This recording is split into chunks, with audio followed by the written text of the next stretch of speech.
ماشاء اللہ لا حول ولا قوة الا باللہ العلی العظیم اعوذ باللہ من الشیطان اللعین الرجیم بسم اللہ الرحمن الرحیم۔ السلام علیکم محترم ناظرین و سامعین، آج پھر ایک نئے موضوع کے ساتھ آپ حضرات کی خدمت میں حاضر ہیں، اور آج کا موضوع بھی قرآن کی عظمت کے سلسلے میں ہے۔ جو سلسلہ قرآن مجید کی عظمت بیان ہو رہی سلسلے وار، اس کی تیسری کڑی ہے۔ ہم آج بھی کچھ حدیثیں لے کر کے آپ حضرات کی خدمت میں حاضر ہیں کہ جو قرآن کی عظمت و اہمیت کو بیان کر رہی ہیں۔ قرآن کی عظمت کو سمجھنا ہے تو انسان محمد و آل محمد علیہ السلام سے سمجھے، اور محمد آل محمد کی عظمت کو سمجھنا ہے تو انسان قرآن مجید کی تلاوت سے سمجھ سکتا ہے، تعلیمات قرآن سے سمجھ سکتا ہے۔ دونوں نے ایک دوسرے کی عظمت کو بیان کیا ہے۔ پیغمبر اسلام جب دنیا سے جا رہے تھے تو آپ نے فرمایا تھا کہ میں تمہارے درمیان دو گراں قدر چیزیں چھوڑ کے جا رہا ہوں، ایک کتاب خدا اور دوسرے میرے اہل بیت۔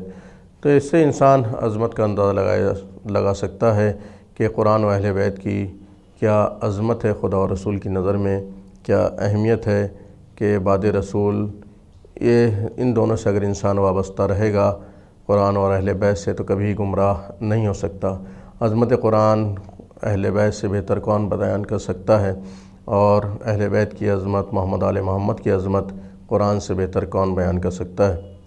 تو آئیے عظمت قرآن کے سلسلے میں، اس کی اہمیت کے سلسلے میں آج بھی ہم سلسلہ وار چند حدیثیں سنتے ہیں اور بیان کرتے ہیں۔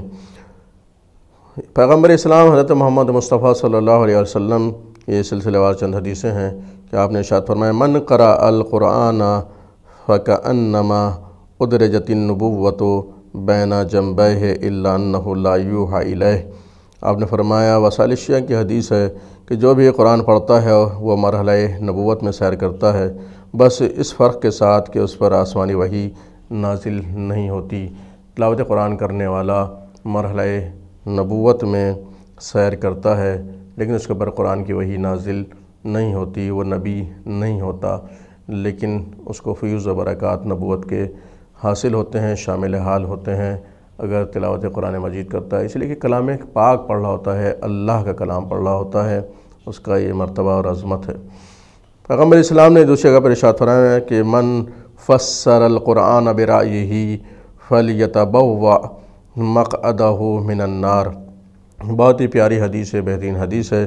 آپ نے ارشاد فرمایا کہ جو اپنی رائے سے قرآن کے بارے میں اظہار نظر کرے تو اس نے اپنی جگہ دوزخ میں تیار کر لی ہے۔ یعنی تفسیر بالرائے نہیں کرنی چاہیے، اپنا اظہار خیال قرآن کے بارے میں اپنی طرف سے نہیں کرنا چاہیے، تفسیر بالرائے نہیں کرنی چاہیے۔ اگر کوئی ایسا کرتا ہے تو پیغمبر اسلام کے نزدیک اس نے جہنم میں، دوزخ میں اپنی جگہ آمادہ کر لی ہے، تیار کر لی۔ لوگ قرآن کی اپنے اپنے انداز سے، اپنے اپنے نظریے سے تفسیر کرتے ہیں، اس کے مطالب کو پیش کرتے ہیں، اپنا نظریہ اس میں شامل کرتے ہیں، تو یہ بات اچھی نہیں ہے۔ انسان جہنم کماتا ہے، دوزخ کماتا ہے۔ اس سے انسان کو پرہیز کرنا چاہیے، تفسیر میں حق بیانی سے کام لینا چاہیے، آل رسول کی بیان کی ہوئی باتیں ذکر کرنی چاہیے۔ اس کا پیغمبر اسلام ارشاد فرماتے ہیں کہ اذا اتاکم عنی حدیث فاعرضوہ علی کتاب اللہ وافقہ فاقبلوہ وما خالفہ فاضربوہ بہ الحائط۔ یہ بھی بہت بہترین حدیث ہے، مشہور و معروف حدیث ہے کہ جب بھی تم تک مجھ سے کوئی حدیث پہنچے اس کو کتاب خدا پر پیش کرو، چنانچہ اگر اس سے مطابقت رکھے تو قبول کرو ورنہ دیوار پر مار دو۔ آپ نے غور فرمایا کہ پیغمبر اسلام کسوٹی بتا رہے ہیں حدیثوں کو پرکھنے کی، کہ اگر مجھ سے کوئی کلام تم تک پہنچے کہ جس میں میرا حوالہ دیا گیا ہو کہ رسول خدا نے فرمایا ہے، تو اگر وہ قرآن کے مطابق ہو تو قابل قبول ہے، نہیں تو دیوار پہ مار دینے کے قابل ہے۔ اگر قرآن سے حدیثیں مطابق ہو رہی ہیں تو وہی قابل قبول ہوں گی، اور اگر قرآن سے ٹکرا رہی ہیں، اس کے معنی مطالب سے ٹکرا رہی ہیں تو وہ احادیث معصومین نہیں ہو سکتی ہیں، وہ دیوار پہ مار دینے کے قابل ہیں۔ یہ کسوٹی بتائی حدیثوں کو پرکھنے کی پیغمبر اسلام نے، یہ حدیثوں کو جانچنے کی پرکھ بتائی پیغمبر اسلام نے کہ کس طرح سے حدیثوں کو جانچا اور پرکھا جا سکتا ہے کہ اگر اس کے معنی و مطالب قرآن سے میل کھا رہے ہیں تب تو قابل قبول ہیں، نہیں تو دیوار پہ مار دینے کے قابل۔ ایک جگہ پر آپ نے ارشاد فرمایا القرآن غنن لا غنا دونہ ولا فقر بعدہ، فرما رہے ہیں پیغمبر اسلام قرآن کی عظمت کے سلسلے میں، قرآن ایسی ثروت ہے، ایسی دولت ہے کہ آدمی کو بے نیاز کرتی ہے، اور اس سے بڑھ کر کوئی مالداری تصور نہیں کی جا سکتی۔ قرآن سے بڑھ کر کوئی مالداری غنا تصور نہیں کیا جا سکتا، اور ایسی ثروت قرآن کو بتایا گیا کہ جو انسان کو دوسری چیزوں سے بے نیاز کرتی ہے۔ اس کے علاوہ پیغمبر اسلام نے ارشاد فرمایا قرآن کی عظمت کے سلسلے میں کہ من وقر القرآن فقد وقر اللہ، اللہ اکبر۔ آپ فرماتے ہیں کہ جس نے قرآن کی قدر و تعظیم کی اس نے خدا کی تعظیم کی، یعنی قرآن کی قدر و منزلت کرنا، کلام الہی کی قدر و منزلت کرنا، اس کا احترام کرنا، اس کا اکرام کرنا، ایسی ہے کہ جیسے خدا کا احترام کرنا، خدا کا اکرام کرنا، کسی کی بات کا احترام ایسے ہے کہ جیسے اس کی شخصیت کا احترام ہو۔ یہاں پر پیغمبر اسلام فرما رہے ہیں کہ جس نے قرآن کی قدر کی، تعظیم کی، اس کی عظمت کو سمجھا، اس نے خدا کی تعظیم کی، اس کی قدر و منزلت کو سمجھا۔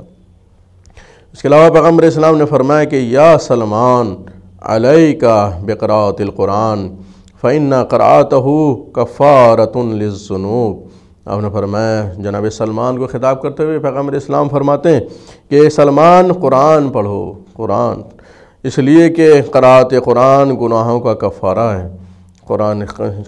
قرآن مجید کی قراءت، قرآن مجید کی تلاوت، قرآن کا پڑھنا گناہوں کا کفارہ قرار پاتا ہے۔ انسان کو تلاوت قرآن کرنی چاہیے اور اس کی تعلیمات سے سبق لینا چاہیے۔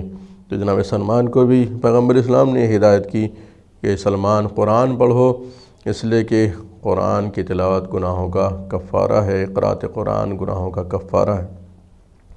مولا امیر المومنین حضرت علی ابن ابی طالب صلی اللہ علیہ وسلم ارشاد فرماتے ہیں قرآن کی عظمت کے سلسلے میں، فرمانے کہ خیارکم من تعلم القرآن وعلمہ، تم میں بہترین شخص وہ ہے، خیارکم من تعلم القرآن وعلمہ، فرمایا کہ تم میں بہترین شخص وہ ہے کہ جو خود بھی قرآن پڑھے اور دوسروں کو بھی قرآن پڑھائے۔ یہ مولا علی کے نزدیک قرآن کی عظمت ہے، بہترین شخص قرار دیا اس کو، قرآن پڑھنے اور قرآن پڑھانے والے کو۔ اس کے علاوہ فرماتے ہیں مولا علی علیہ السلام قارئ القرآن والمستمع فی الاجر السوا، فرما رہے ہیں کہ قرآن پڑھنے والا، قرآن سننے والا اجر و ثواب میں برابر ہیں۔ مولا علی علیہ السلام فرمانے کہ قرآن پڑھنے والا، قرآن سننے والا اجر و ثواب میں دونوں برابر ہیں۔ اس کے علاوہ فرماتے ہیں کہ الا لا خیر فی قراءۃ لا تودر فیہا، مولا علیہ السلام فرماتے ہیں کہ تلاوت قرآن کرنے میں کوئی فائدہ نہیں، کوئی خیر نہیں ہے اگر اس میں غور و فکر نہ کیا جائے۔ اگر غور و فکر نہ کیا جائے تلاوت قرآن مجید کے سلسلے میں تو تلاوت کو کوئی فائدہ نہیں ہے۔ جب بھی انسان تلاوت قرآن کرے، قراءت قرآن کرے، قرآن پڑھے تو اس میں غور و فکر ضرور کرے، اس میں غور و فکر کرنی چاہیے انسان کو کہ پروردگار ہم سے کیا مطالبہ کر رہا ہے، اس کا کیا کلام ہے، اس کی کیا تعلیمات ہیں۔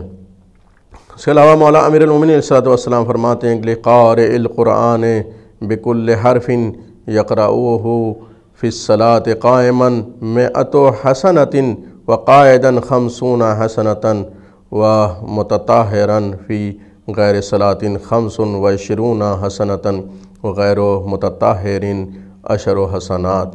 اللہ اکبر، کیا فضیلت ہے قرآن کی مولا امیر المومنین کے نزدیک۔ ہم آج کی گفتگو کے آخری مرحلے میں عرض کر رہے ہیں کہ جو قرآن کو حالت قیام میں پڑھے گا تو مولا علیہ السلام فرماتے ہیں تو اس کو 100 حسنے، اور بیٹھنے کی حالت میں پڑھے گا تو اس کے نام عمل میں 50 حسنے، اور نماز کے علاوہ بطہارت پڑھنے پر 25 حسنے، بغیر طہارت پڑھنے کے 10 حسنے ملیں گے۔ تو نیکیوں کی کیٹیگری مولا امیر المومنین علیہ السلام نے فرمائی ہے، یہ الدوامی کا حوالہ ہے اس میں، کہ جو قرآن کو حالت قیام میں پڑھے گا تو اس کو کے نام عمل میں 100 نیکیاں لکھی جائیں گی، اور بیٹھنے کی حالت میں پڑھے گا تو 50 نیکیاں لکھی جائیں گی اس کے نام عمل میں، اور جو نماز کے علاوہ بطہارت پڑھے گا تو اس کے نام اعمال میں 25 نیکیاں لکھی جائیں گی، اور جو بغیر طہارت قرآن مجید کی تلاوت کرے گا یعنی بغیر وضو کے تو اس کے نام اعمال میں 10 نیکیاں لکھی جائیں گی، یعنی سب سے کم نیکیاں بغیر وضو کے بغیر طہارت کے تلاوت قرآن کرنے والے کے نام عمل میں لکھی جائیں گی، اور کوئی بغیر باوضو اور بطہارت تلاوت کرے گا تو اس کے نام عمل میں 25 نیکیاں لکھی جائیں گی۔ کھڑے اور بیٹھنے کی حالت کے تلاوت کا ثواب الگ الگ ہے، تو اس سے عظمت کا اندازہ لگایا جا سکتا ہے۔ سب سے بہتر طریقہ ہے کہ انسان باوضو باطہارت قرآن مجید کی تلاوت کرے تاکہ اس کی نیکیوں میں اضافہ ہو جائے، ثواب میں اضافہ ہو جائے۔ بغیر وضو قرآن پڑھنے کی تلاوت سے پرہیز کرے، اور بغیر وضو قرآن کے حروف کو پڑھا تو جا سکتا ہے، اس کے الفاظ کو پڑھا جا سکتا ہے، لیکن چھوا نہیں جا سکتا، بغیر وضو کے چھونا جائز نہیں ہے۔ وآخر دعوانا الحمدللہ رب العالمین۔